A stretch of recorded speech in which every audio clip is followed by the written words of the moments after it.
Good morning, and thank you for joining us for our third webinar in our four-part Fall Tuesdays at 10 series. Today we'll discuss CFR updates for New York IDD and behavioral health care entities.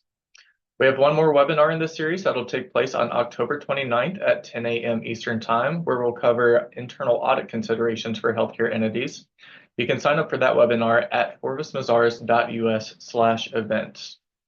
Our presentation today will last approximately 1 hour, including a Q&A session at the end. If you have a question during the presentation, please submit it using the Q&A function on your Zoom toolbar. Before we begin, we have a few housekeeping items to go over. To receive CPE credit, please view the entire presentation and answer the polling questions as they appear on your screen. The questions will be spread throughout the presentation and will be available for approximately 30 seconds, so your attention is required. To ensure all polling questions appear on your screen, we recommend using a recent version of the desktop Zoom client and minimizing all other windows. If you're viewing this presentation in a group setting, group attendance sheets are available on forvismazars.us. Finally, if all eligibility requirements are met, the compliance team will send your CPE certificate within 2 weeks via email. With that, I'll turn it over to our three presenters today. First, we have Corinne Chin, followed by Syed Tazim, and Bryant McRae. Brent? Good morning. Good morning. Happy Tuesday. And thank you so much for joining the third section of our 2024 Tuesday at 10 New York State CFR updates.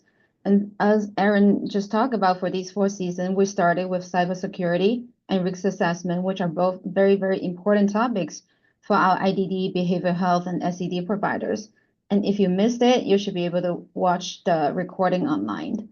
The third section for today is our favorite topic for sure, is the CFR update and the industry updates. And the last section, again, it will be in 2 weeks in October 29 with Christy discussing more about the internal audits. Please watch out for the invites and join us as well. And today I'll be joining by Brian and Syed, and we'll be starting from the general CFR updates, and then we'll move into the industry updates for OPWDD and SED, and then ending up with the review techniques, and we'll be open up for questions. Now I turn it over to Syed.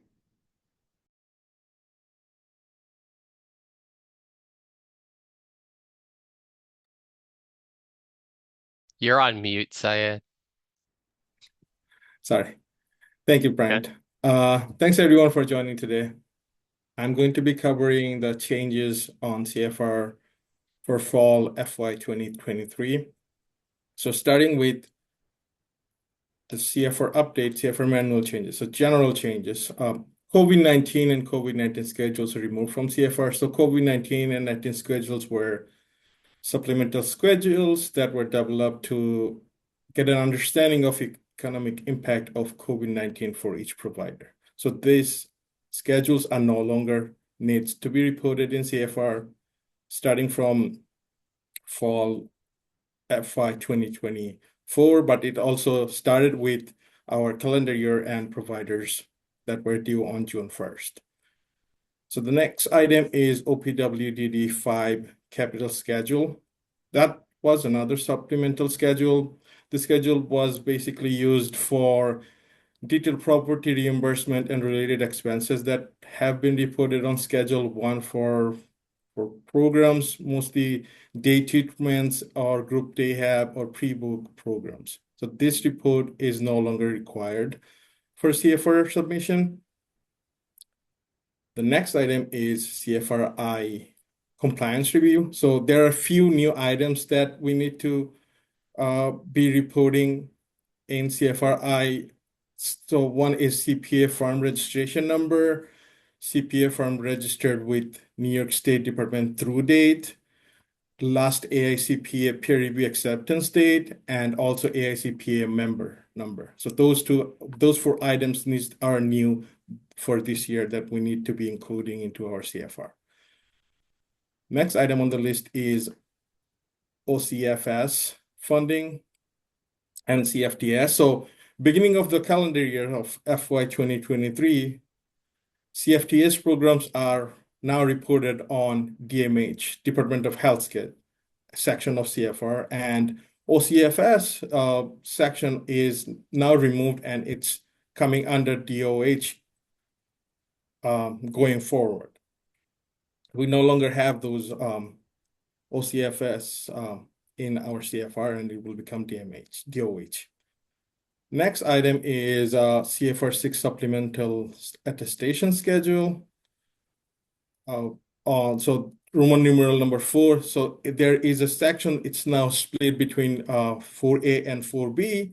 And for 4B is asking a new question is there a single audit required? And the options there are is yes, no, and non-applicable. So if it's not applicable to you, you'll select that. And if it's applicable to you, you'll answer accordingly. Okay, next slide. So like before we change, like maybe just okay, yeah, we can talk about the the deadline, the due date. That's very important, like for our all CFR filers. The due date for like these years, this again, like it's not changing. It's always December 1st. And the problem or like the good news is the Sunday, which is the Sunday after the Thanksgiving weekend. So I don't know like who is working that time. I know we are, but like the intent like for us like to put it out here is like we have to act fast to move these forward because not only accounting firms, everybody want to be enjoying that weekend with all the families, right? And I don't know how many people are really working, and our processing department is all off at that time. We can ask them to help out, but it's every time is as soon as possible. If we can make it happen in a week before, then it will be a lot better for everybody to enjoy that weekend and not like lasting to the last day and the Sunday that we have to work that time. So we are actually a big push to a lot of our clients and trying to say, okay, please, just give us stuff right now and we'll work it out as soon as possible and make it happen, like hopefully a week before. But Yeah, it's also a discussion with your audit team and your like the different internal team and external team to make sure that you're meeting the deadline. Because if you're not, then you're getting the penalty probably. yeah, I think just to add, the last thing that you want to do is probably start chasing people around for signatures. And, as Corin said, at least I could speak on Forvis Mazars. We are officially closed Thursday, Friday. And therefore you don't want to be a position to be in a situation where, hey, I need to chase around my executive director, not sure where they're at. Need to chase my auditors, certainly. A couple years ago, they have implemented electronic signature for the opinion pages. So I think that alleviates any issues there. But you definitely don't want to be in that position. And sometimes I get this question um, where organizations think that if the deadline falls on the weekend, then it could be due on the following Monday. That is not the case with CFR. Unfortunately, we don't follow the same rules as the IRS. If the 15th falls on a weekend, they extend it to the following Monday. The deadline is the deadline. So regardless of what when it falls on the weekend, it is due um, on that date. So for OMH and SED providers, um, technically, your CFR is due November 1st, but you do get an automatic extension for 30 days. So make sure if you are OMH or SED funded, you are completing that SurveyMonkey survey, just to make sure that you could submit your CFR by December 1st. Penalties for late submission. Now, each of the state funding agency has their own penalty for non-compliance. So for OPWDD, we still have the 2% penalty. That's 2% off your first payment. I think the good thing here is, I think it was last year, the waiver, in the new waiver, they got rid of the 50% penalty. So that's good news. You still don't want to, get a 2% penalty for for late submission. SCD's penalty is a non-reimbursable for your line of credit interest or your working capital interest. So basically, depending on when you submit your CFR, they do penalize you by taking a proportion of what you report it as working capital interest. Oasis and OMH, what we see is not, I wouldn't necessarily call it a penalty, but in terms of late submission, they can withhold any Medicaid payments. Yeah, it's not a penalty like OPWDD where you don't see that money coming back. With Oasis and OMH, they do withhold Medicaid payment until you are compliant in submitting your CFR. We included a website just for CFR training, recognizing the fact that, there are some changes to CFRS Web. Certainly, if you have individuals who are new to the reporting process, that could be very helpful to visit that site. Yeah, like for any of the CFR changes, I think like one of the good place to look at is the CFR transmitter letter. That is a summarize of like the changes like for this current fiscal year or calendar, whatever the case is. So they summarize the most important things, and then you can go into the CFR menu or appendices itself to look into the details. So that's another good start if you're already familiar with the CFR, just want to see what changes have been happened for this year.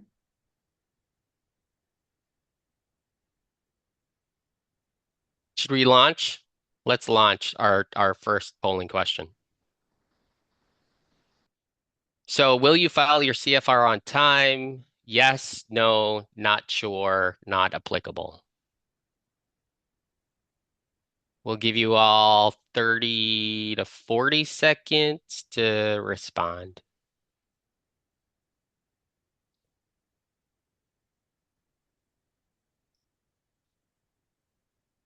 Yeah, with the Thanksgiving deadline, certainly that throws a wrench into the submission. But to be quite honest, we've been telling our clients, hey, let's plan for this accordingly. So 60% of you said you will file on time. Great. So I'm going to turn it over back to Syed. I just want to add like one small thing like before we move forward to this. So the CFTSS program, it used to be under like different funding sources actually. It can be on OCFS, DOH, OMH. So it was a lot of confusions like at that time, like which funding sources actually my CFTSS program was reported. And starting for this year, actually they get rid of all the others and OMH and OCFS. And it all aggregated into the DOH umbrella. So now it's only, in here, and that's why, and those were the only programs that was under the OCFS funding in the past. So that's why the OCFS fundings is now totally removed from the CFR. Sorry, Syed, correct? Yeah, all right. Okay, next item here is updated CFR 4 standard work week instruction. So typically we would have 35, 37.5 or 40 hours work week. But in CFR software, you would allow only 3 options previously. Now the option is from 35 hours to 45 hours. It could be, it will allow any number of hours between 35 to 40 hours in a standard week. So that's a new change. And it's if you're using the input function, it could just indicate there, but what we have seen so far from our clients, it's majority of the time it will be those typical 30, 35, 37, or 40. But if you fall under any of the other area, then you can certainly use that option now. So next one is CFR 6. So in here, the annualized salary reporting requirement, increased from 125,000 to 150,000. And additionally, in here, there is a new option. So you can actually use the text file input function to input CFR 6. So if you have a lot of employees that needs to be reported under CFR 6, Section 3, highest paid employee section, and previously we would have to go manually input those like one by one, and it would be time consuming. But now there is this option here, which the way we do CFR 1 or CFR 4 import, we could just import that, prepare Excel file and text file, and from there on, just use a simple import function to import those data in. So that's a very useful, helpful function that are added into this year. And the other thing is in here, also in the input section, the column 9, which is the other benefit column, that line still needs to be inputted manually. So in here, the personal housing or automobile or other asset or that type of additional benefits, if some personnel are receiving, those report are still needs to be manually added in. So that's one of the caveat that's missing there. So the next item is CFR 6 disclosure for operating under contract with the separate. So this falls under a lot of time we would have like a fractional CFO or advisory services or outsourced accounting services, which are performing as like a CFO section for program title code 601, 602, 603. If they fall under this criteria, then they needs to be reported onto CFR 6 section 3. Anything to add, Brian or Corin? Yeah, so this is something that was implemented for calendar year 23 providers. So new for fiscal providers. And the guidance basically says, anybody who has the responsibility of 601, 602, 603 would get reported. And that would include people who fall under a management agreement. So let's say you're a provider, provider A, you get management services from provider B. So technically, and if there's a little piece of the 601, 602, and 603 within that management fee agreement, that needs to be reported on the CFR. Yeah, and that will be quite some work if that's the case of like the management agreement that comes down to, right? Because you think about the CFR 6 is reporting the actual people's name. So you do need to pull out the people's name from your management agreement and put it into the CFR 6 as part of the disclosures. And how much of the management agreement charges that you're having is related to these type of services, then you have to do another calculations. And hopefully that is you're charging by actual cost, or I don't know how you calculate the amount that is really related to these functions. But you do have to pay attention if that's what you do and that's what you charge, what you pay for your management services. Then you have to do some calculations and making sure you have the backup to support what you're disclosing in here, because this is really new things that it's coming to play for this year.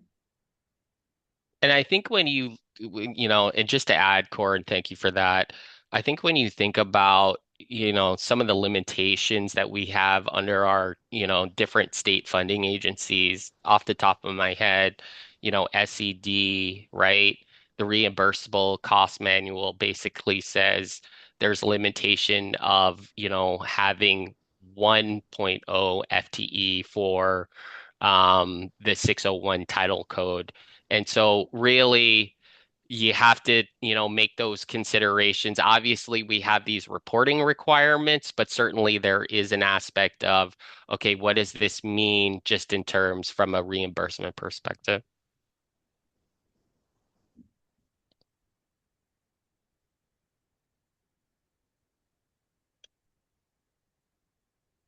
Launch polling question 2.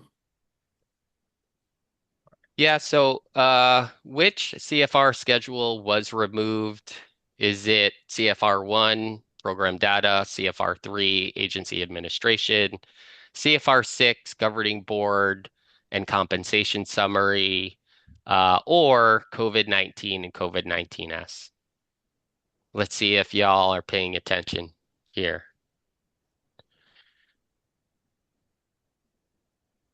I think that's very interesting, Syed, that you could import CFR 6 all data except for column 9, Column which 9, yeah. seems pretty random. Yeah. I'm assuming, just for the people on the call, they do give guidance on what what those parameters are supposed to be in terms of the text file, correct? Yes. So it's on Okay. the help file that they have on CFR Web. Okay, Yeah, perfect. I think that's a good sign that like meaning we're asking for like additions and what's helpful for providers on the reporting and they're listening. So we can think of like what other things that we want it to be a function that can be added to the system or import to make our life easier. I think that's Yep. something that we should really think of. So 75% of you are paying attention. COVID-19 and COVID-19 S schedules were removed from the CFR.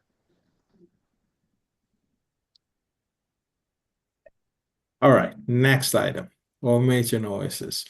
So there are 4 new programs added under OSS programs, and there are 4 new programs under OMH.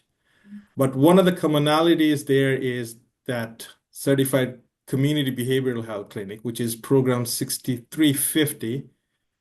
So under OSS, it's called non-certified, non-licensed program, and under OMH is as is. So this program it's CCBHC article.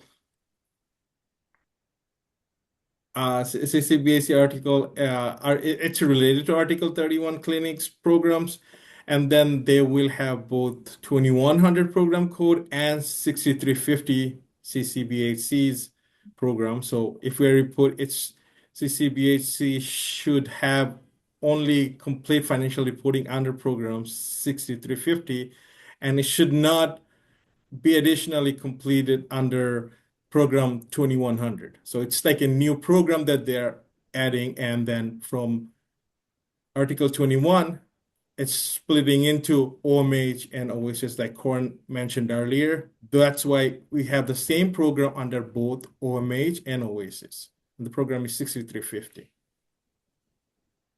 Yeah, just like for this program, like maybe if you do have these programs, go back to the CFR menu, especially on the OMH side. It does have some descriptions about whether you have a satellite site or not satellite sites and how they should be reported. So some might have to be reported in 6350 and some are in 2100. Just pay attention to like what kind of like services and how the setup was.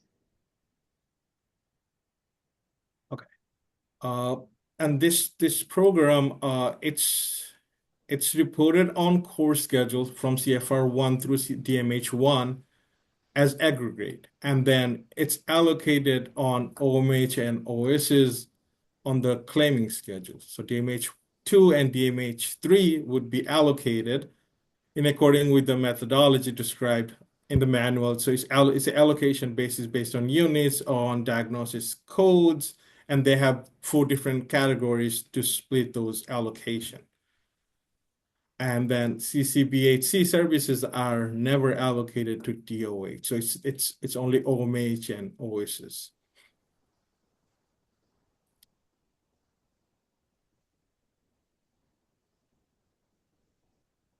And the next item is changes on Appendix X for OSS only. So now the professional credential or all licensing fees are allowable expenses under OSS. So this is a new change. So if you have this expenses previously, we would disallow those.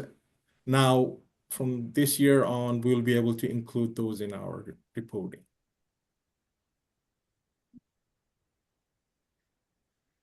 OPWDD 5 schedule. So we mentioned it earlier. We just want to point out this schedule is no longer required on CFR reporting, and SED1 reporting instruction was added or amended for January services. So there are slight change from 2023 to 2024. So 2023 data was separated into two 6-month columns, January to June, July to December, and then it was further broken down for July to December into summer. So July and August, and school year September through December. Now this year for FY 2023, in addition to the same data separation, the January and June period is now indicated as index code SS and following the program code. And for July December period by the index code FF. So this change will help us like better categorize and tracking the data periods on the CFR web. So we feel like this is going to be really useful options for somebody new who's looking into for the first time to like kind of distribute. And I found this very useful when we were doing our calendar year CFR preparation, because I had to get used to, well, I was doing it for the first time. It's like, okay, what is FF and what is SS? Now it's easily identified. Yeah, I also want to add, like for OPWDD side, there's one small change. On the line 51 CFR1, it used to be we have a paragraph for OPWDD only to talk about for how many years of depreciation should be allowed for IR and CR. Now it's already deleted from the sections. So I'm not sure like what that changes means, and maybe it's just like generalized like for all the different sources. But it was like OPWD only section now is getting removed. And on the SAD1 side, what we're seeing in the past is really a lot of confusions of how to do the reporting on SAD1, because again, the FF and SS and whether the classroom should be prorated, whether student FTE should be prorated. And now these instructions really just give us a little bit more guidance and say, okay, this is how you should be calculated the different things that report on SED1 for calendar year providers specifically. Next page. Yeah, go ahead. Probably just to add, and this is really a reminder for our OPWDD folks who are on the call, WSI still continues, at least, from 23, 24, those reporting requirements where we have to report the WSI, the informational disclosures, that's all, still in effect. So just make sure, I know, we gave out these bonuses to our 100s and 300 folks. So just make sure that we're reporting the related bonuses and fringe benefits on the correct line. Yeah, to that point for OPWDD, actually, we don't see a lot, like actually in FY23, there's two programs is added. One is the 0270 Vocational and Employment Goods and Services. The other one is 0271 ARPA funded contracts. I do see some providers that they actually do have those programs that's starting in FY23, but does not have any idea that needs to be on the CFR. And now they're starting to put them onto the CFR. So if you do have those programs, just make sure that you're adding as a new program on the CFR if you had not done it in FY23. Now we're moving into the OPWDD updates. So I only have one page. Hopefully it's not taking too long, but there's a lot of information in here. The first thing that we want to talk about is the 41-2024 COLA.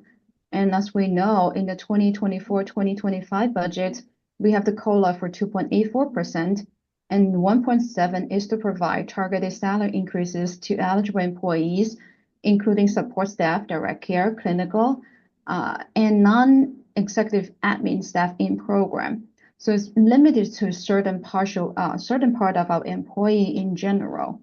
However, When we're thinking about the 1.7% that has to go to salary increases, a lot of comments that we're hearing from our providers, this is only covering our salary increases. What if we have to incur, like we for sure have to incur fringe benefit or either pension or other expenses like related to the salary increases. So 1.7% is not even enough. It might take up almost our 90% of our 2.84% of our increases of the rates to cover those 1.7% of increases. So what is the rest of the increases that can be covered on our general expenses? That is one of the questions that we've been hearing from providers also. The other thing is because it's like this COLA is retroactive to for 124. So the other questions raising from the different providers, like, do we have to retro back to the for 124 for the salary increases? Or we're hearing a lot of providers have different practices. Some are planning to go back to increase their salaries back to for 124 or do a retroactive, or some of them might already have planned every year they have union negotiations that having already a over 1.7% increases on their union contracts, and it's been negotiating, so that might already be covered by the negotiations. Or some other was thinking, oh, maybe I do a load of calculation how much I might be getting for this 1.7% or 2.84%, and then we calculate it and distribute it out. But no matter what, it's just like I think there will be a attestation letter coming out to ask you to certify what are you spending the money for, and you did spend the 1.7%, at least to the salary out of the 2.84%. And you do all have like these rate sheet for 124 rate sheets coming out early in September. We believe the only changes, like when you compare the 124, should be the 2.84% increases that you have. Or unless you have some unit changes, like for your day programs, that might be something that is driving the differences for your rate sheets, but that should be pretty consistent with your 124 rate sheets because they are still on the same base year.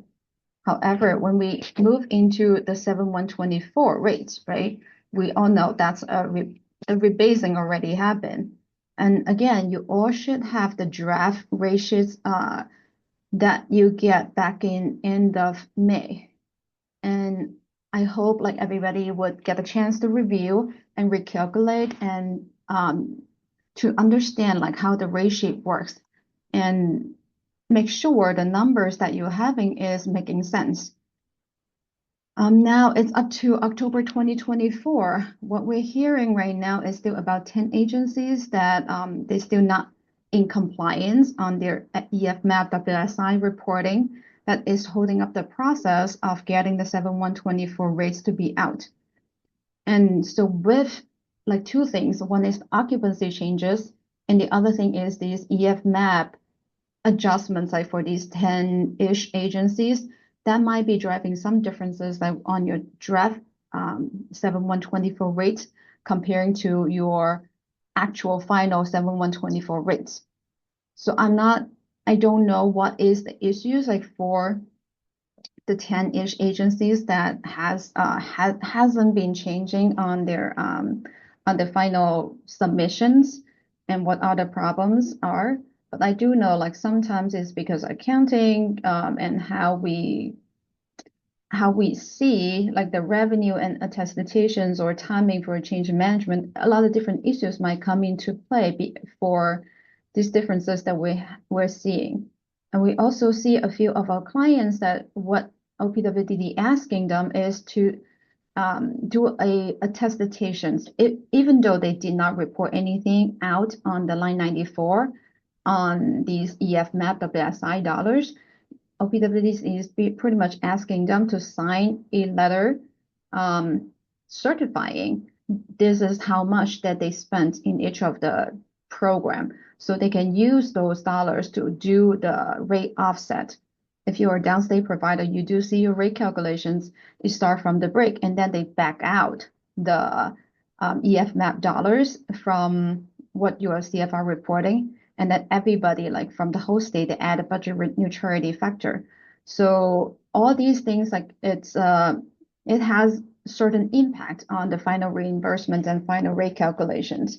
So it can be impacting the 10 agencies, and it can also impacting the overall system. If every agency have like a $2 million EF map that come into play and supposed to be taken out from the calculations, that can be $20 million back to the pool that distributed out and change the budget neutrality factor at the end of the day. So hopefully that is going to the good directions that we want to see.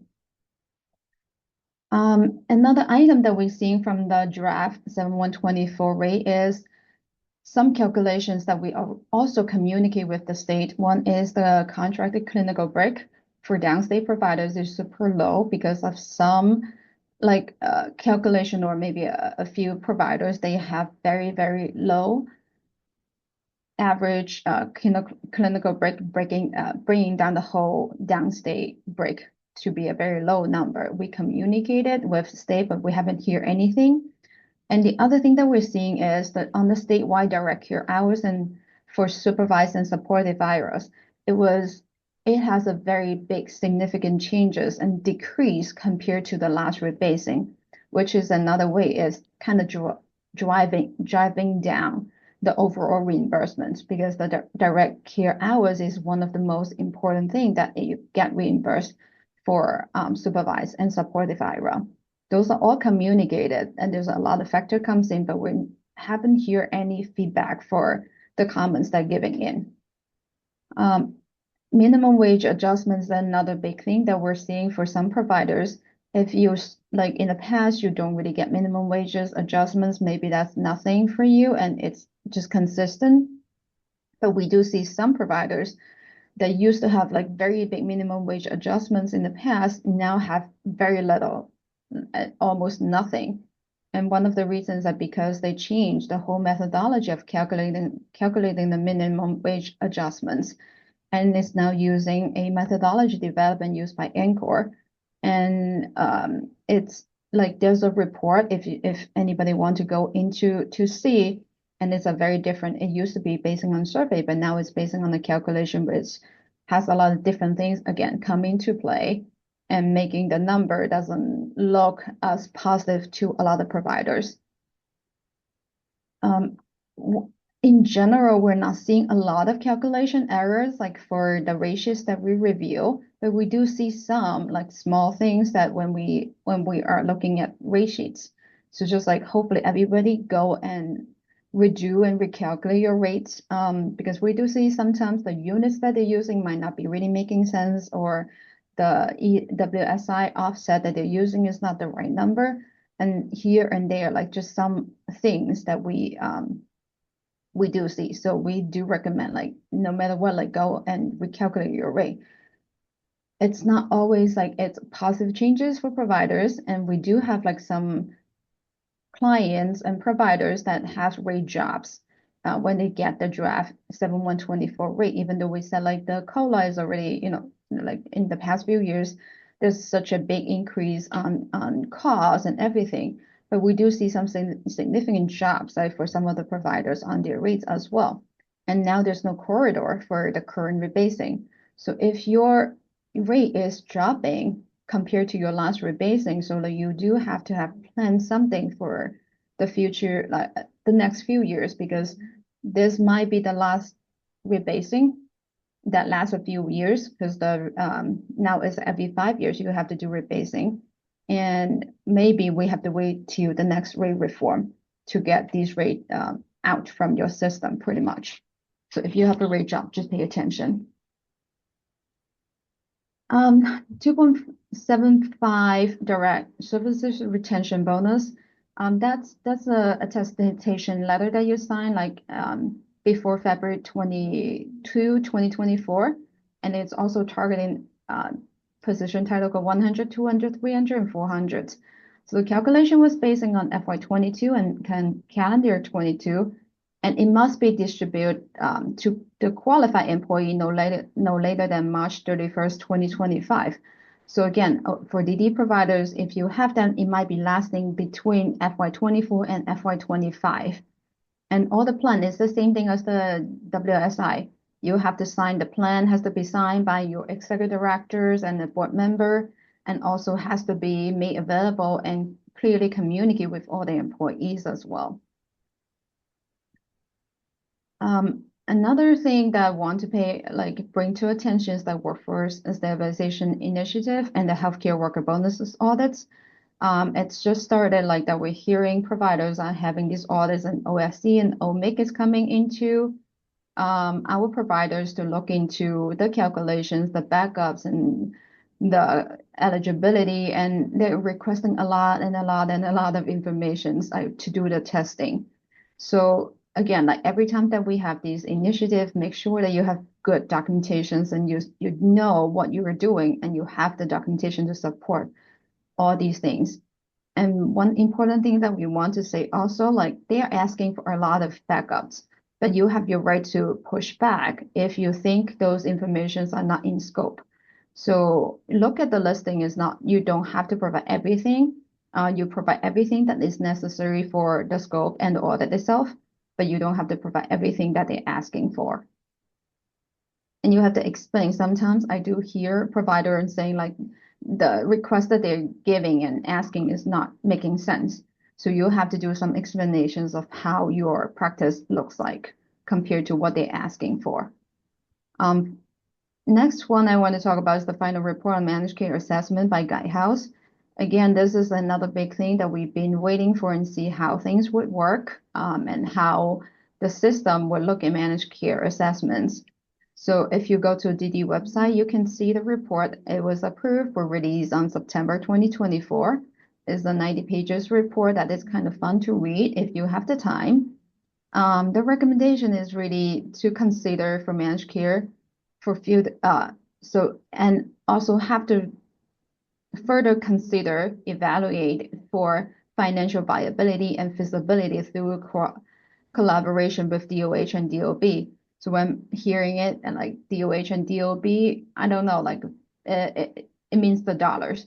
I don't know how much that it can go forward. Like if we talk about the dollars and how much that it has to put into the system to make it managed care to be a main thing like for the industry. And also in the report, it actually says it should be focused on fiscal and behavioral health services on the managed care side, and long-term services and support, which is our HCBS waiver services. They still recommend to remain in fee-for-services through OPWDD. So pretty much it's not really impacting majority of the services that our providers is providing, in my mind. The next one is access to Medicaid rules and payment adequacy provisions. Again, this is not something really urgent, but I want to bring to people's attention. That's a CMS 2422F ensure access to Medicaid service final rule that is over 1,000 pages. Regulations cover a lot of areas, including person care planning, incident management, payment adequacy, quality measure, reporting, etc.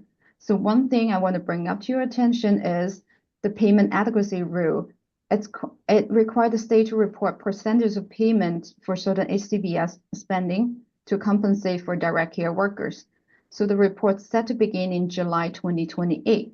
You might think that you have a lot of time to, like it's far away, but if the state has to meet these requirements, what does that mean to our providers? They might be changing some of the reporting on the calculations and how the number is going to be captured on the cost report and how can they support themselves. So it might have some impact in the future of changing on the CFR and how these should be calculated.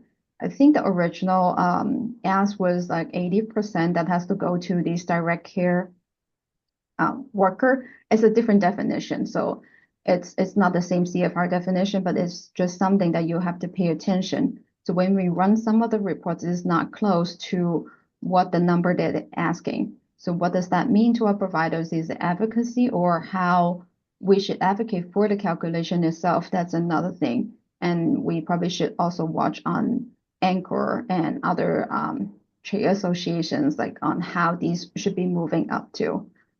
The last thing I want to mention for the DD side is there's a new memo coming out regarding PPA, end of September 24. So if you have any PPA or plan to claim for any PPA, just watch out for that memo as well. Yeah, and just to add to the access to Medicaid rule and payment adequacy, as Corin mentioned, this is something that, is from the feds. And when you think about, each of the states, what is considered direct care? What is direct care expenses? And certainly there are so many different interpretations regarding that. And so it'll be very interesting, how we define what direct care means, because we do have all the data in our CFR. I think the ultimate question is, what do we include? What don't we include?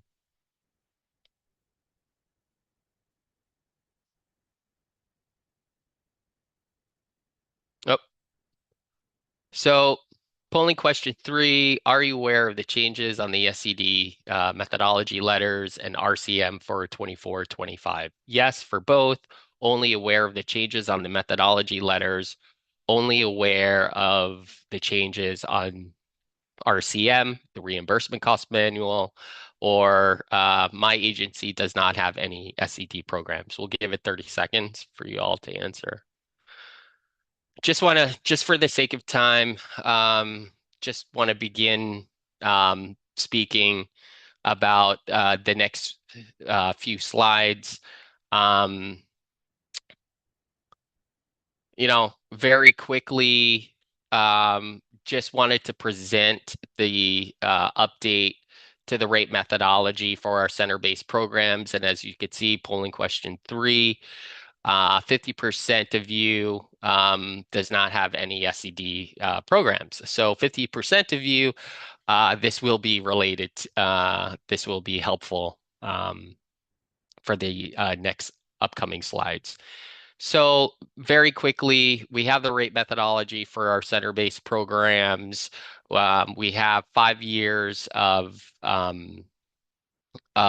key aspects of the tuition rate methodology. As you can see, my focus here is the 24-25, starting from top to bottom trend factor. We have a 4.3% increase. And, when you look at it compared to 23-24 and 22-23, it is lower.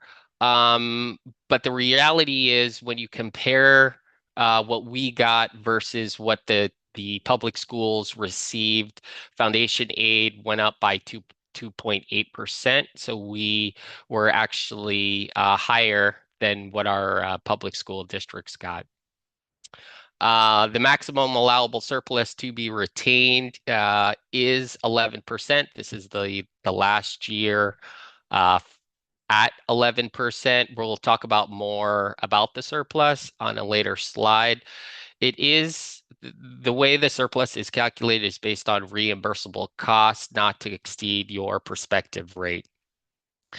A huge change, which was, I think, a huge win for our providers, is the non-direct care cost parameter continues to be 35.65.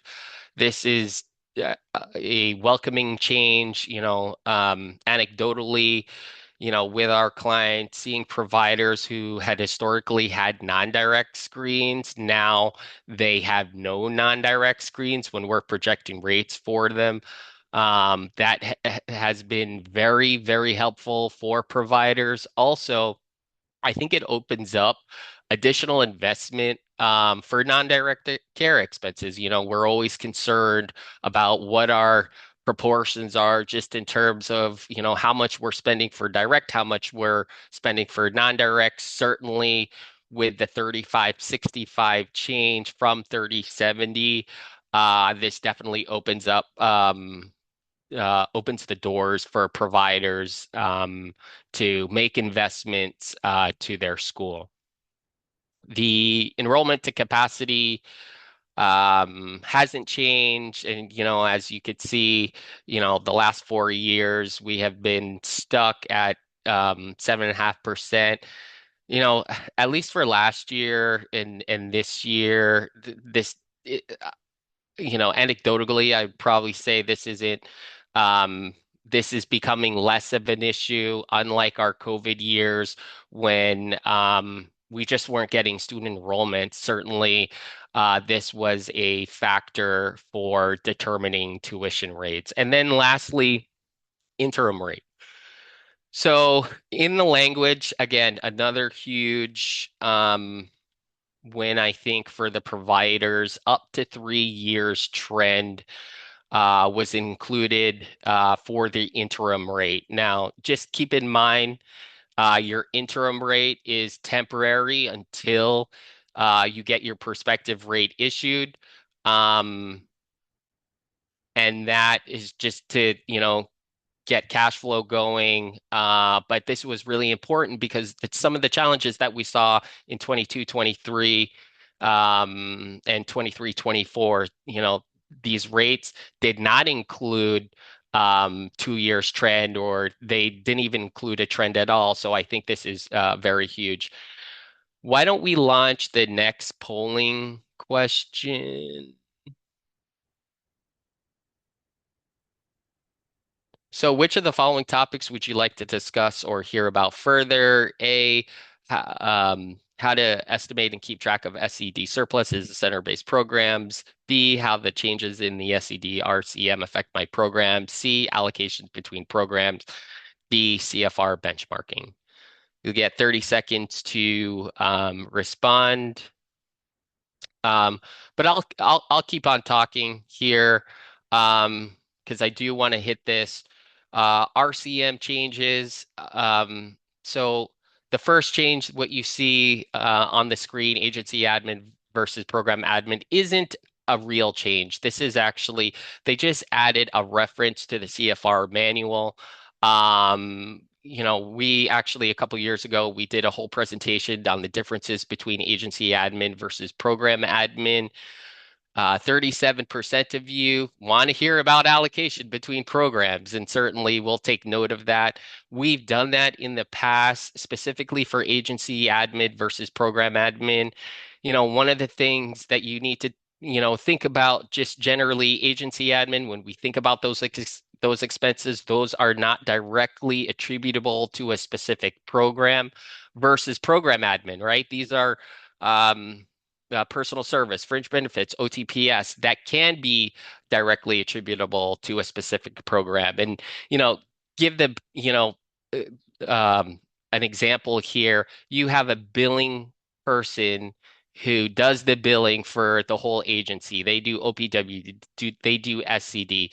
So, I think, hey, this person, if they're doing everything for the agency, that person gets classified as agency administration versus you have two people who do billing. One does SED, one does OPWDD or other state funding agencies. That person who does the SED billing only, that gets that's could be considered program admin. Salaries and wages, and these were, and I think most of them were welcoming changes to the RCM, the allocation between 500, the 500 position code, and direct care, right? So previously, if you had a 500 person, that could not be allocated to a direct care worker. And this is great because now you could take that individual, and if they're performing that kind of direct care function, you could classify that person accordingly. And I think, this became prevalent in our COVID years. When you think about, and my perfect example here is we had a principal who had to sub as a teacher. Well, that time, as long as it's, you have the supporting documentation that person was in the classroom, that principal, now that could be, we could allocate that as a direct care position. Of course, there are some limitations here for the 100s and 600s. They cannot be allocated to a direct care position. Excess staffing reimbursement, and really the crux of this is making sure we're coding our direct care staff appropriately. So, very high level, make sure you're comparing your need, i.e., your staffing ratios, to what is being actually reported on your CFR. Certainly, we have substitute teachers. We have, coverage floating teacher. We have teacher aid subs. Use those positions accordingly, so that way you're not dinged on it. And basically, what the RCM says is that any net excess of staff will not be included as part of your reimbursable costs in the program's perspective rate. And to me, I think that is just a reporting thing that we need to just review. Certainly, there are some justifications as to why we need more teachers or more TAs, and that would be fine. Compensation for lunch break and lunch period and break. Lunch period is not reimbursable. That hasn't changed, but now as long as you could, excuse me, as long as you have breaks that employees can take in the employment agreements or collective bargaining agreements, that is an allowable expense. The next one here is longevity payment, and again, another win for providers. When you think about the different types of bonuses organizations can give, I think this is very helpful. So when we think about the prior to longevity payments, we had the merit bonus. We had the sign-on bonus. We had the retention bonus. These were bonuses that were non-recurring. So this longevity payment, certainly, there are restrictions here. It is restricted to direct care workers, your 200s and 300s, as well as your 100s and 500s. Sorry, 600s. But as long as it's written in the employer-employment agreement, this is an allowable expense that you could give to your employees. So you want to take a look at the language here on the RCM. Next, I got the 2-minute warning. I want to be sensitive of time. Now, SED surplus guidance per the rate methodology. Now, obviously, this is a great thing, but part of the issue here at a very, very high level is there are aspects of this surplus that are clear. There are aspects of the surplus that are unclear. The annual surplus is, as I mentioned in the previous slides, 11% from FY23 to FY25. That goes down continuously. As you could see, the surplus is based on reimbursable costs. So basically what that means is you take your CFR costs minus your, if you have a median salary adjustment or a non-direct screen, that's how they're going to be calculating that. And that's one of those things that you can infer just reading the rate methodology, but those are one of the things that are unclear. I will say it's very interesting. This unclear versus clear has been brought up with the accounting firms, that there is a cohort of accounting firms who are discussing some of the issues that we're talking about with the surpluses, and wanting to get additional clarification on how providers are supposed to be going about that. So the surplus basically says we could use the surplus for future year expenses or future total cost screen, but it also says it could be used to pay for prior year outstanding debts. So when you think about it, what that really means, there's not a lot of clarity just in terms of what we could actually use that for in terms of carrying back our surpluses. The last two billets, and again, trying to, wrap up as quickly as possible, the surplus and total surplus balances must be reported on the audited financial statement. So very high level when we think about this. Um, uh, when we think about this, the disclosures that SED is requiring is not gap related. So there could be some confusion when we think about who are our users for audited financial statements. And then just lastly on this bullet, surplus may only be expended pursuant to an authorization of the governing board, which means we got to get permission from the board, making sure that that's documented. I'm going to skip over this. We'll send out the presentation. It is available. This was guidance that was issued by SED as it relates to your CFR and how to report it. And then just lastly, review techniques, analytical procedures. Y'all need to do some CFR reviewing. Certainly when, you could review 1 year CFR, but it is very helpful when you're comparing current year to prior year. Obviously, you want to do some, test of reasonableness, especially with your staffing. Those are the biggest expenses, making sure that we're correctly reporting our position title codes as well as our FTEs correctly. You may want to perform some annualized salary tests as well as fringe benefit tests. And then, of course, just reminding folks, WSI, transportation, on the OPWDD side, these are all key aspects of CFR reporting, and certainly with our SED programs. If you can calculate rates, we have to strategize, we have to plan for the future.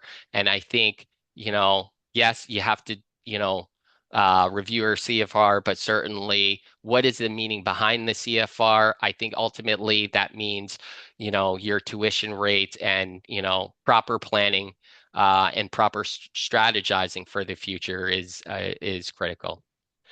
So apologize for running a little bit late here. Questions at this point? I'd say if you have questions, certainly email us. We will respond as soon as we can. I'll turn it over to Aaron. Thank you, Bryant, and thanks to everyone for joining our webinar today. You will receive the presentation materials via email within the next few days. If you want to learn more or have further questions, you can reach out directly to Bryant, Corinne, or Syed, whose contact information is in the handouts. As a reminder, we have one more webinar in this series focused on New York IDD and behavioral health providers, which will take place on Tuesday, October 29th at 10 a.m. Eastern Time. You can sign up for that at forvismazars.us/events. If you're not already signed up for our foresights, you can receive notices about more webinars like this one, along with articles, white papers, and live events specific to the healthcare industry. Sign up today at forvismazars.us/subscribe. And finally, as far as CPE reminders, CPE certificates will be emailed within 2 weeks. If you have questions regarding CPE, please contact our learning and development team at cpecompliance@us.forvismazars.com. Thanks again for attending our webinar today, and have a great day. Thanks, everyone. Thanks, everyone.